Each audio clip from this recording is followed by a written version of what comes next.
राजस्थान में ससुराल।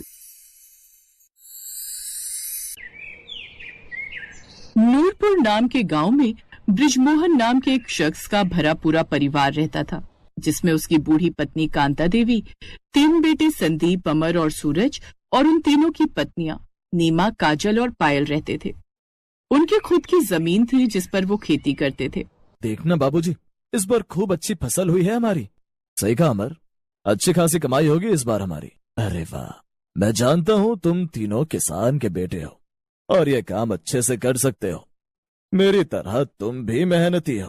अब बस भी करो अपनी तारीफ करना और ये लो छाछ पियो चारों।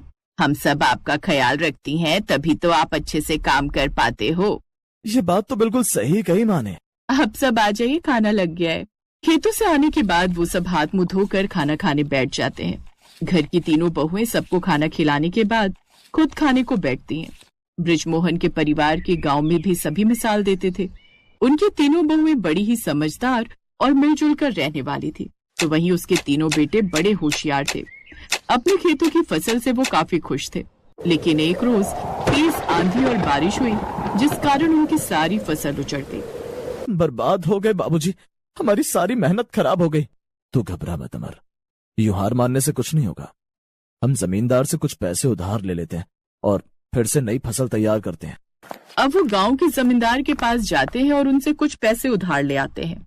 उनके बदले में जमींदार उनसे कुछ पेपर पर अंगूठा लगवाता है, लेकिन इस बात से अनजान वो अनपढ़ तीनों भाई और बृजमोहन उन पेपर पर अंगूठा लगा देते हैं। जमींदार से मिले पैसों से वो फसल का सामान खरीदते हैं, साथ ही थोड़ा राशन पानी भी ले आते हैं। अब वो वापस से जाकर जमीन पर खेती करने लगते हैं, लेकिन फसल बोने के कुछ दिन बाद ही जमींदार उनके यहाँ आता है। चलो चलो जल्दी से घर खाली करो। ये सब क्या है साहब? अब तुम्हारी सारी जमीन और ये खेत सब मेरे हो चुके हैं। अब तुम ये घर और खेत खाली कर दो। हम कुछ समझे नहीं। मतलब ये कि तुमने जो ये पेपर पर अंगूठा लगाया था ना, उसमें साफ साफ लिखा था कि अगर 2 महीने के अंदर तुमने मेरे सारे पैसे नहीं लौटाए तो तुम्हारा घर और खेत सब मेरा हो जाएगा। ये बात पता चलते ही सभी लोग हक्के बक्के रह जाते हैं। जमींदार ने उनके साथ बहुत बड़ा धोखा किया था। उन्हें बिना कुछ बताए उनसे उन पेपर पर अंगूठा लगवा दिया। जमींदार ने उन सबको घर से निकाल दिया और अब सभी लोग अपना सामान लेकर वहाँ से पैदल चलते गए। चलते चलते वो लोग काफी दूर आ गए। ये हम कहाँ आ गए? बेटा, यहाँ से कुछ दूरी पर तो रेगिस्तान पड़ जाता है, वहाँ हम क्या करेंगे?